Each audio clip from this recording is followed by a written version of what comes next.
아멘. 할렐루야. 오늘 하나님 말씀 로마서 9장 1절부터 5절의 말씀입니다. 로마서 9장 1절부터 5절의 말씀. 내가 그리스도 안에서 참말을 하고 거짓말을 아니하노라. 내게 큰 근심이 있는 것과 마음에 그치지 않는 고통이 있는 것을 내 양심이 성령 안에서 나로 더불어 증거하노니, 나의 형제 곧 고륙의 친척을 위하여 내 자신이 저주를 받아 그리스도에게서 끊어질지라도 원하는 바로라. 저희는 이스라엘 사람이라. 저희에게는 양자됨과 영광과 언약들과 율법을 세우신 것과 예배와 약속들이 있고, 조상들도 저희 것이요 육신으로 하면 그리스도가 저희에게서 나셨으니 저는 만물 위에 계셔 세세의 찬양을 받으실 하나님이시니라. 아멘. 아멘. 할렐루야. 이 로마서 9장부터 11장이 유대인의 실패를 중심으로 해서 하나님의 구속과 대속의 계획에 관해 알려준다 그랬죠. 사도 바울은 8장 마지막 부분에서 보면 성도들의 확신 교리를 염두에 두고 설명을 했어요. 하지만 교리들은 영광스럽지만 동시에 대단히 위험스러운 교리들이에요. 왜냐하면 성도의 인내의 교리는 반율법주의라는 거짓된 교리를 인정할 수 있기 때문에 그래요. 따라서 우리들은 항상 말씀과 기도로 그러한 잘못된 상황을 만들지 않도록 늘 조심해야 된다는 사실 명심하시기 바랍니다. 그 사도 바울은 유대인들의 입장을 언급하는데 주님의 깊고 예의 바르고 예정이 어울리죠. 따라서 로마서 9장에서 중요한 교리는 예정과 선택의 교리야. 이스라엘 사람들이 여러 가지 특권을 가지고 있는데 로마서 9장 1절부터 5절의 말씀 보면 내가 그리스도 안에서 진짜 말을 하고 거짓말을 안 하겠다고 얘기하죠. 왜냐하면 내가 늘 근심 있는 것, 그 마음에 그치지 않는 고통이 있는 것을 내 양심이 성령 안에서 나로 더불어 증거를 하는데, 내 형제 권력 친척을 위해서 자신이 저주를 받아서 그리스도에게 끊어질지라도 내가 바라보는 것은, 내가 원하는 것은 그들이 이스라엘 사람이라서 저희에게는 양자된, 그리고 영광과 언약된 율법을 세우신 것과 예배와 약속들이 있고, 또한 조상들의 저희 것이고 육신으로 하면 그리스도가 저에게 났으니 그리스도는 만물 위에서 세세의 찬양을 받으실 하나님이라고 증거를 하는데, 1절부터 3절의 말씀이 사도 바울은 개인의 차원에서 주제를 도입하는 단계죠. 유대인들이 가지고 있는 난제의 차원에서 그 문제를 다뤄요. 사도 바울은 이 부분에서 아주 심각하고 엄숙한 말을 하고 있죠. 사도 바울은 진리를 그리스도 안에서 말하고 거짓을 말하지 않는다고 선포하죠. 내가 그리스도 안에서 참말하고 거짓말 아니하노라 1절 2절 말씀이에요. 내게 근심이 있는 것과 마음에 그치지 않는 고통이 있는 것을 내 양심이 성령 안에서 나로 더불어 증거한다고 얘기해요. 따라서 우리들은 양심의 판단을 거슬려서 반대로 행동하는 모습은 하지 말아야 된다. 즉 다시 말하면 어떠한 일을 할 때 내 마음속에서 그거 안 돼, 그걸 하나님한테 제대인 거야 그러면서 못하게 막고 있는데, 내 생각, 내 판단이 그를 그냥 끌고 가. 그러다 보면 그것이 바로 잘못된 생각이 된 거죠. 사도 바울은 그리스도를, 진리를 그리스도 안에서 이야기했고 거짓말하지 않았는데 그에게 큰 슬픔과 그의 마음에 끊임없는 고통이 있다라고 이야기를 해요. 왜냐하면 3절에서 이들을 시작해서 그에게 슬픔이 있는 이유를 밝히는데, 사도 바울은 나의 형제 곧 권력의 친척을 위해서는 내 자신이 저주를 받아서 그리스도에게 끊어질지라도 차라리 내가 그들의 영혼을 위해서는 그 고통을 감내하고 받아들이겠다는 거예요. 이렇게 사도 바울이 원하고 바라는 것은 그 자신이 저주를 받아 고통을 당할지라도 내 형제 곧 고륙 친척을 위해서는 내 자신이 저주를 받아 그들에게 끊어진다 할지라도 그 영혼을 구원하기 위해서는 자신이 그 모든 것을 감당하고, 즉 복음 전도 사명을 감당하겠다는 거죠. 그런데 이렇게 죽기 살기로 하나님 앞에 하나님의 백성들을 위해서 매달린 사람이 또 하나 있죠. 누구예요? 바로 구약의 모세의 모습이죠. 모세는 만일 이스라엘 백성들의 죄를 용서해 주시지 아니하거든 나의 이름을 생명책에서 지워달라고까지 하면서 하나님 앞에 간절함을 드렸어요. 물론 한번 이 생명책에 이름이 기록되면 지우는 것은 자신의 믿음과 행위에 달려 있어요. 내가 끝까지 그 믿음을 지키고 말씀 안에서 하나님의 의로운 삶을 살기 위해 노력한 삶을 산다면 생명책 이름이 계속 기록이 되지만 잘못된 길, 자아와 고집과 율법주의적인 삶을 살아가게 되면 결국은 우리는 그것에서 이름이 지워질 수밖에 없다는 거죠. 하나님의 종 모세가 그렇게 되기를 빌 정도로 이스라엘 백성들을 사랑했고 또 하나님 우선적인 신앙 속에서 보니까 자신을 포기하면서까지 이스라엘 백성들을 향한 열정의 사랑이 아주 깊었던 사람이었다는 거죠. 근데 오늘 이 사도 바울도 똑같은 심령으로 지금 말씀을 선포하는 거예요. 이렇게 사도 바울은 자신이 그리스도에서부터 저주를 받게 되더라도 그 영혼 구원을 향한 열정의 모습을 보이고 있는 거예요. 로마서 8장 38절 39절에 보면 사도 바울은 내가 확신하노니 사망이나 생명이나 천사들 권세자 현재 일이나 장래나 능력이나 높음이나 기쁨이나 아무 피조물이라도 우리를 우리 주 예수 그리스도 안에 있는 하나님의 사랑에서 끊을 수 없다라고 했는데, 그래서 가능하다면 그렇게 되어서라도 저주받은 이스라엘 백성들 구원하는 사명을 나는 끝까지 감당하겠다는 거예요. 그는 그들을 대신해서 저주받은 자가 되면 좋을 것이라고까지 얘기를 해요. 또한 그는 그들 대신 자신의 구원의 영역에서부터 쫓겨나게 되더라도 그들에게 끝까지 그들을 복음 전도를 통해서 하늘나라 백성을 삼아 주겠다는 거죠. 그래서 로마서 9장 4절 5절의 말씀 보면 유대인의 특별한 입장과 경우를 묘사를 하죠. 4절에 보니까 저희 이스라엘 사람이라 저희에겐 양자됨 영광과 언약들과 율법을 세우신 것과 예배와 약속들이 있었다. 이 말씀은 그들의 양자기라 즉 영광과 언약들과 규칙과 섬김과 약속들이 있기 때문에 그들은 이스라엘의 자손들이라는 거예요. 여기서 그들은 3절에 나의 형제 곧 골육의 친척을 위해서 내 자신이 저주를 받아 그리스도에서 끊어질지라도 내가 그들을 구원하기를 원한다는 그 각오의 심정을 다시 확인하는 거죠. 우리들이 성경을 그저 단순히 읽는 것만 가지고 전혀 우리에게 유익이 될 수 없어요.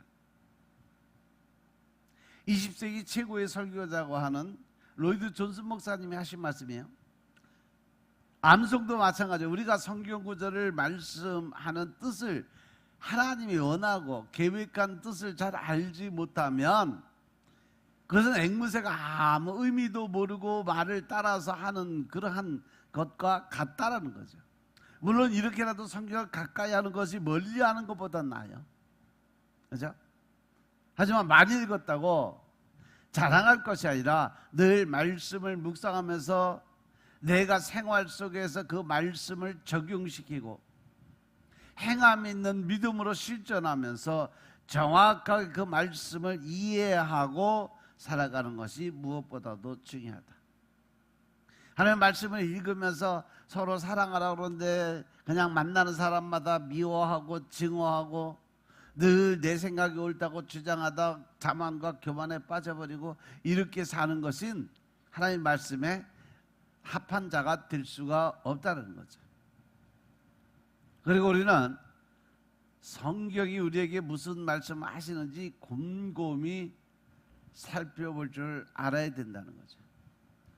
왜 성령님께서 기록자들을 통해서 이 말씀을 하셨는지 생각을 해봐야 된다. 오늘 이 말씀도 이스라엘 자손들에 대한 것이다 라고 생각하면서 넘어가면 우리는 그냥 하나님의 뜻, 즉 말씀의 진리를 다 놓쳐버리는 거예요. 그러한 까닭에 우리는 꼼꼼하게 말씀을 묵상하고 살펴보아야 될 필요가 있습니다.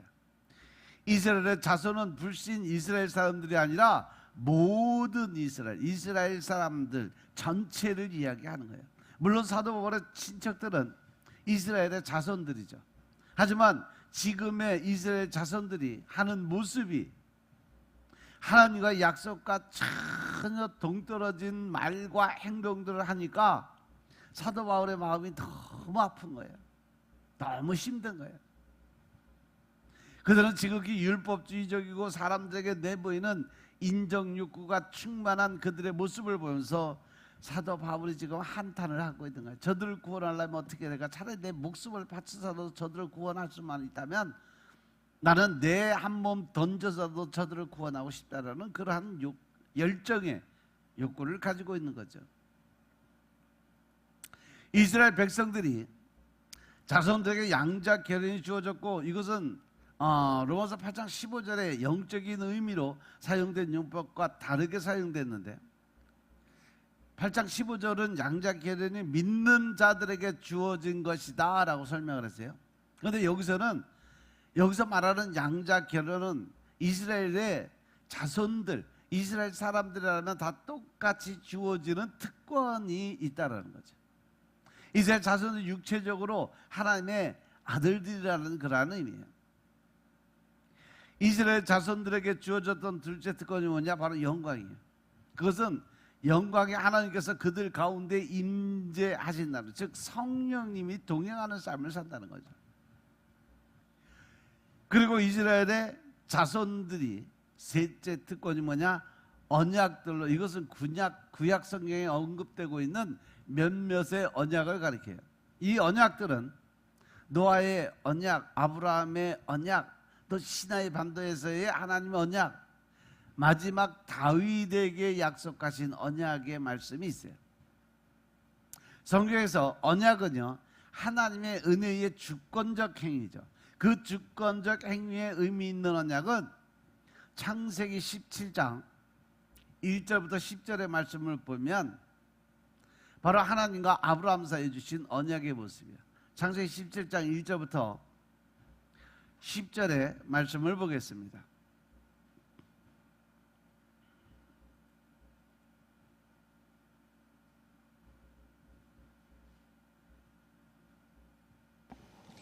아브라함의 99세 때에 여호와께서 아브라함에게 나타나서 그에게 이르시되 나는 전능한 하나님이라. 너는 내 앞에서 행하여 완전하라.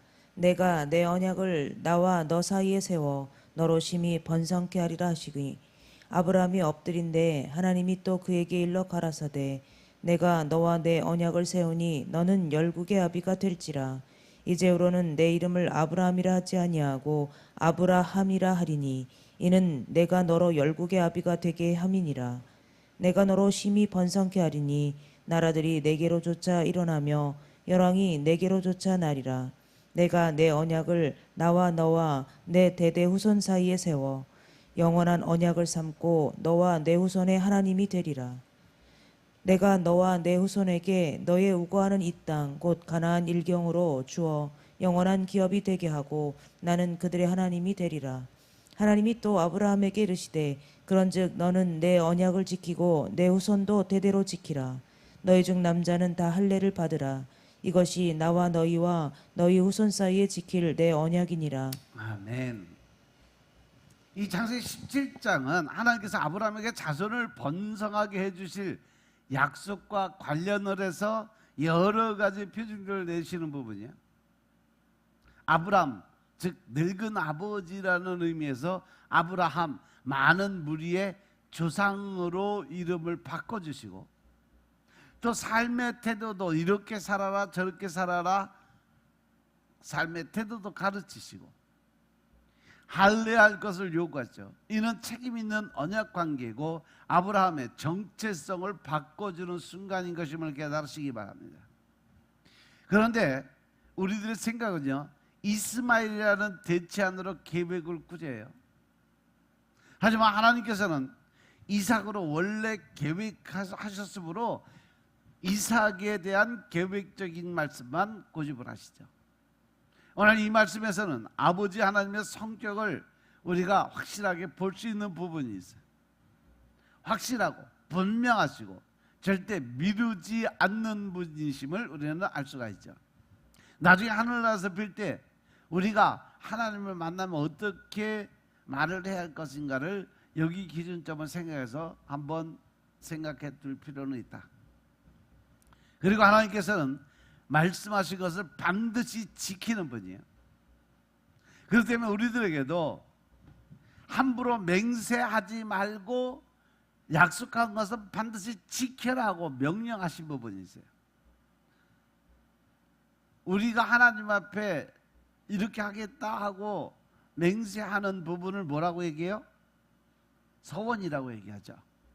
전도서 5장 4절부터 7절 말씀을 보면 내가 하나님께 서원하거든 갚기를 더디하지 마라.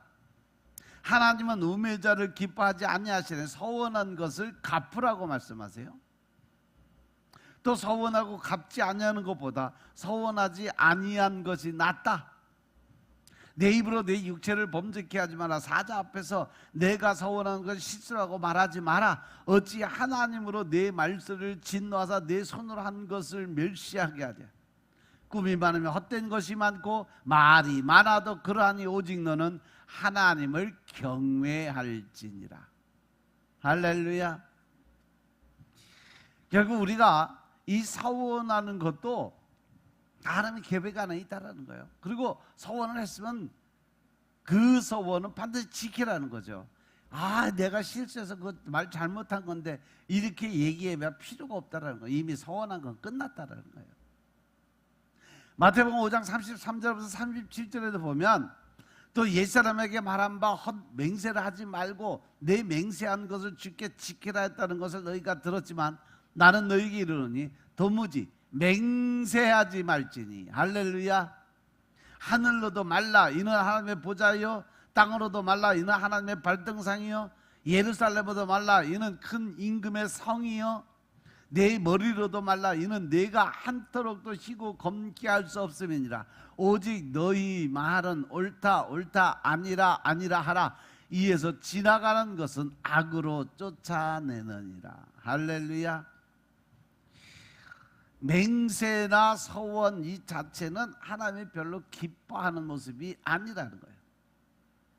하나님은 약속을 주실 때 사람의 정체성, 삶의 방식까지 함께 바꾸심을 가르쳐 주세요.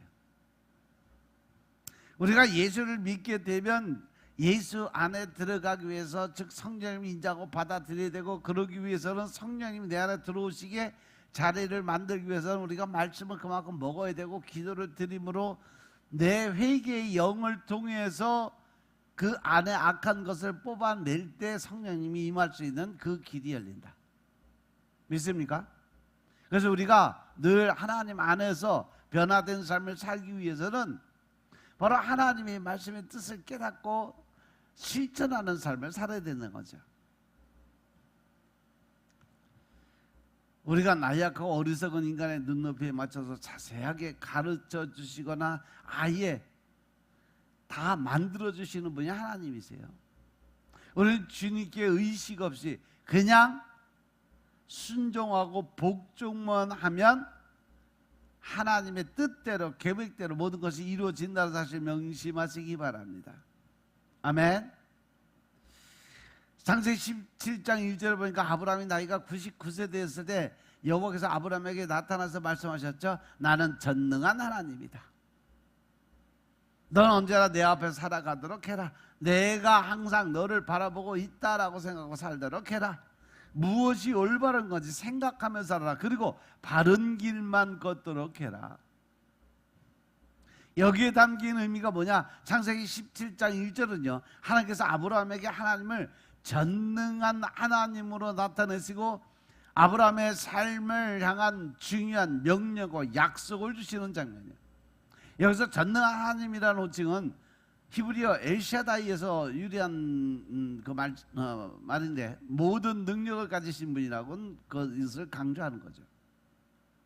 이는 아브라함의 나이가 99세라는 점에서 그의 연약함, 또 인생의 마지막 단계임에도 하나님께서 여전히 그를 향한 계획과 그를 보호하고 계시다는 것을 설명해 주는 거예요. 하나님은 아브라함에게 너는 언제나 내 앞에서 살아가라고 명령을 하는 거죠.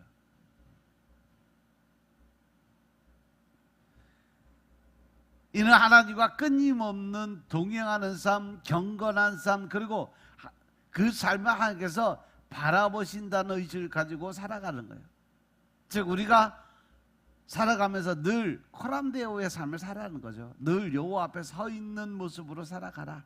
또한 무엇이 올바른 건지 생각하고 바른 길만 걷도록 하는 것면은 윤리적이고 신앙적인 삶을 살라는 말씀으로 아브라함에게 하나님의 뜻을 따르는 삶의 방향성을 분명히 제시해주고 있다는 사실 명심하시기 바랍니다. 이 말씀은 아브라함의 믿음을 견고하게 해서 후에 하나님의 언약이 이루어지는 중요한 토대가 되는 거예요. 아브라함에 대한 이 명령은 오늘날 신앙인에도 맞는 도전을 주죠. 하나님과 관계에서 항상 깨끗하고 올바른 마음을 가지고 하나님의 임재를 의식하는 삶, 그리고 바른 길을 택하는 것이 얼마나 중요한지를 깨워주는 거죠. 하나님께서는 우리 각자에게도 여전히 임재하시고 전능하신 분으로 우리의 걸음을 인도하시고자 하시는 분이심을 깨달으시기 바랍니다. 2절에 보니까 나는 너와 계약을 맺어 내 후손이 수도 없이 불어나게 해줄 거다. 하나님께서 아브라함에게 하신 약속은 그가 선택된 민족의 조상이 될 것임을 나타내는 거죠. 이 말씀은 아브라함과 맺은 언약의 핵심이고 그 약속을 통해서 그의 자손들이 번성하고 큰 민족을 이루게 될 것임을 확실하게 말씀으로 전해주고 있어요. 하나님은 인간의 힘이나 능력에 의지하지 않으시고 하나님의 신실하심에 따라 약속을 이행하시는 분이심을 믿으시기 바랍니다. 이 말씀은 하나님의 전능하심과 신실하심을 믿는 믿음의 본질을 보여주고 아브라함의 믿음과 순종이 하나님의 약속의 근거가 된다는 것을 전해주고 있는 거예요. 이 약속은 단지 양적 증가뿐 아니라 하나님의 특별한 축복과 구원의 계획이 이루어지는 출발점이 돼요. 또한 이 약속을 통해서 하나님은 아브라함의 자손을 통해서 땅과 민족 그리고 복음이 전 세계에 전파될 것임을 지금 묵시적으로 암시하고 있어요. 그래서 이 말씀은 하나님의 언약이 단순한 인간과의 계약 이상으로 영원하고 변함이 없는 하나님의 계획인 것임을 지금 말씀으로 전해주고 있음을 깨달으시기 바랍니다. 3절부터 내일 마저 마무리할게요. 기도드리겠습니다. 아버지 하나님 감사드립니다. 오늘도 아버지의 은혜 가운데 우리가 살아갈 수 있도록 주님 축복하시고 주님의 말씀에 의지하여 나아갈 수 있는 믿음의 군사 역할을 감당하게 하시니 감사합니다. 늘 신령과 진정의 마음 안에서 우리가 주님을 향한 열정의 마음을 갖게 하시고 또한 그 안에서 나는 죽고 내 안에 계신 예수님의 삶을 살게 하여 주옵소서. 오직 성령님의 인도하심에 따라 우리의 삶이 완전하게 변화되게 하여 주시고 이제는 말씀을 통해서 우리가 말과 행동이 변화된 모습으로 하나님 나라의 영광을 위해 살아갈 수 있도록 축복하옵소서. 모든 말씀을 주 예수 그리스도의 이름으로 감사드리며 기도드려 사옵나이다. 아멘.